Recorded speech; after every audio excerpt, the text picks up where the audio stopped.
Oh, what the fucking duo Debo drop?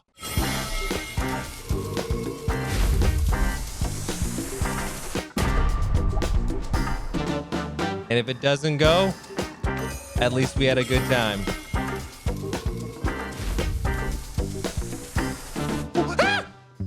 All right, welcome back, guys. So we have a new grind spot that has been added to the game, and I wanted to give a little quick rundown on what the spot is like, as well as some speculations that I have with the Deborekas accessory market, because I do think there may be some important things to take note on. I have some opinions to share, and I'm interested in hearing what you guys also think as well. So without further ado, let's just jump right into it.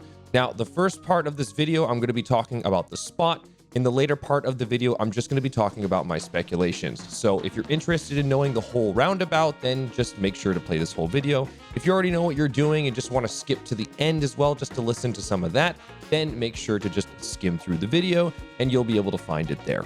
Now, new Deborekas crescents has been added to the game at the time that this video is being made. Requirements of the spot is going to be 309 AP bracket with the 401 DP bracket needed. You can definitely get away with having a little bit less in your statistical averages, but your skill is going to be needed if you decide to come here with lower gear, as these mobs can hit pretty dang hard at times. But I will keep the mechanics simple, as this is not an overwhelming spot at all. There are 3 different spots total that you're able to go to here, and they are all relatively closer to one another. You can find the spots as I'm showing on the screen.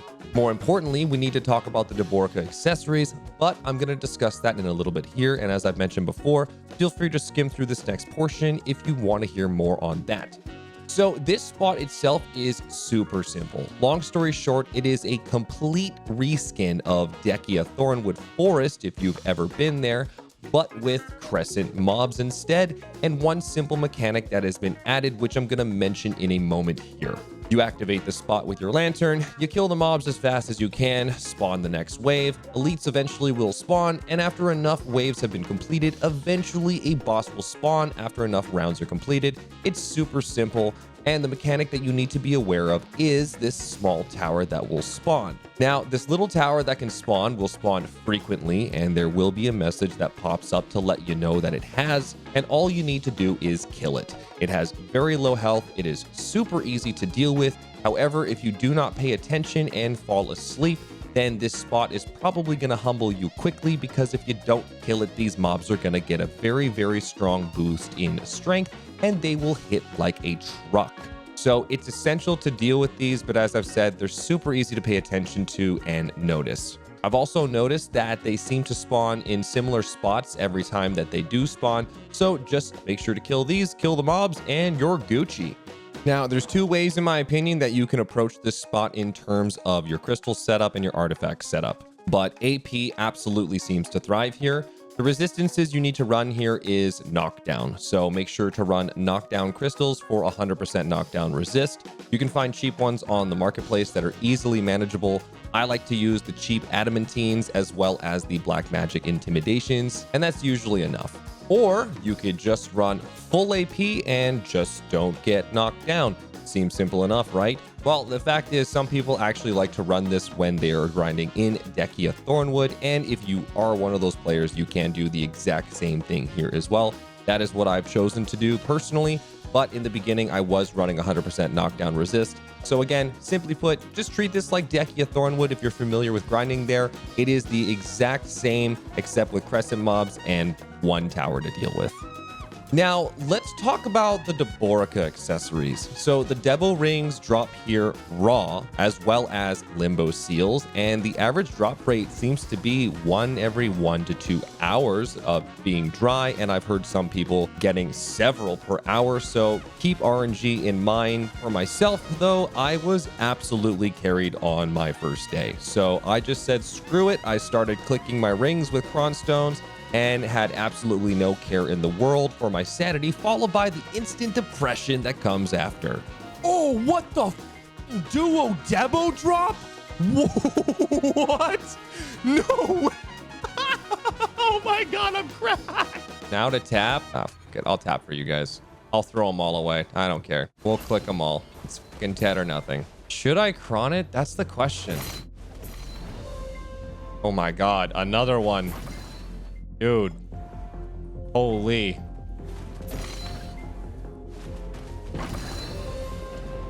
Jeez. Dude. It's been like 3 hours and 10 minutes, and this is how many I've gotten. And a duo drop.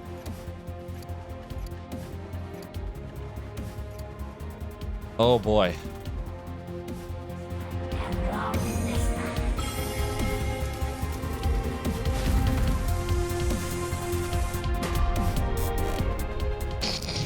Shit. And then we're back to the grind, baby.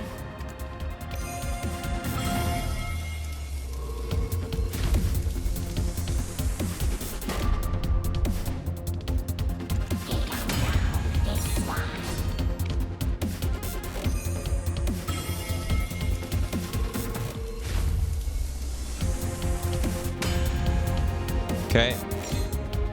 Jeez, at least I've had more active Debo clicks in the last few hours than I've had in the last like few weeks. All right, can we get another tech click in?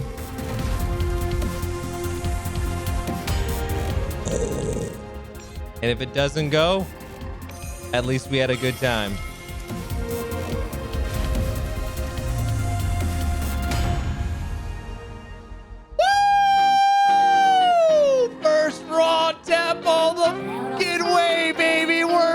Lads. Nah, I'm not stupid. I'm just built different. Much differently. All jokes aside, though, this leads me into my speculation of the Deborekas accessories into the player economy. With so many Debos now casually dropping more and more in this game, spread across a variety of different Dekia spots, in my opinion, these overinflated prices of these accessories are going to start to normalize a lot more, making them much easier to obtain overall for the player base, and you can see the immediate reflection from the prices on the marketplace. Pen accessory prices are dropping in dramatic fashion as these are getting listed in a much higher volume. Now, rumors are spreading around other regions, with players now not even using cronstones on some of these accessories. But I know this topic is going to be debatable based on the prices and the profit margins to gain overall. However, if the value of the pen grade specifically continues to drop, the value of the precision hammer more specifically is going to lessen by a dramatic amount. Even with dropping down closer to 200 billion silver for the pen Deborekas accessories, I do understand that hammers can't be used specifically on the rings. This would mean that you would need to get a successful pen click while using the hammer with an average of 6 to 7 clicks, which in my opinion seems bad. It's just bad. So definitely something to potentially consider, but again, this is merely just my opinion.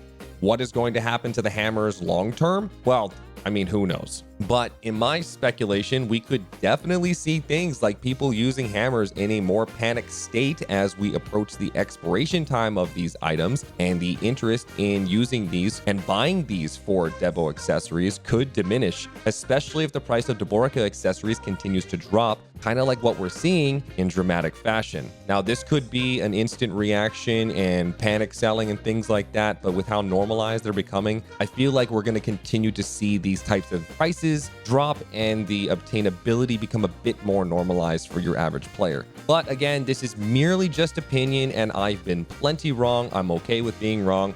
I'm hoping for the best, but at the moment, I'm kind of expecting the worst. But overall, I definitely think we're going to see a chapter open up with the Debo prices becoming a lot more normalized, which honestly, it's long overdue. But I don't think this is going to solve any of the underlying issues as I've mentioned in previous videos. But I'm not gonna lie, it's nice knowing that I don't have to spend 20 to 30 hours on average to get some of these Debo ring drops. So this in particular is a nice change of pace for this item and this item only. It's interesting to also consider that we've had this amount of time with the precision hammers being in the game, it being one of the mainstream things to work on, and as these Deborekas accessories become a lot more normalized, we've spent a long window of time working towards what has now seemed like the best route possible to obtain these. and it seems like it potentially could change in how we approach these in quite dramatic fashion. But again, I'm just speculating. Feel free to contribute your thoughts on this subject in the comments section down below, and come check out my live stream sometime if you're ever interested in talking with me and hanging out. I'd love to carry on more of these conversations with you guys live or in the comment section down below. But overall, I do hope this video was helpful, informative, and most importantly, I hope you have an awesome day. Big ooks, my friends.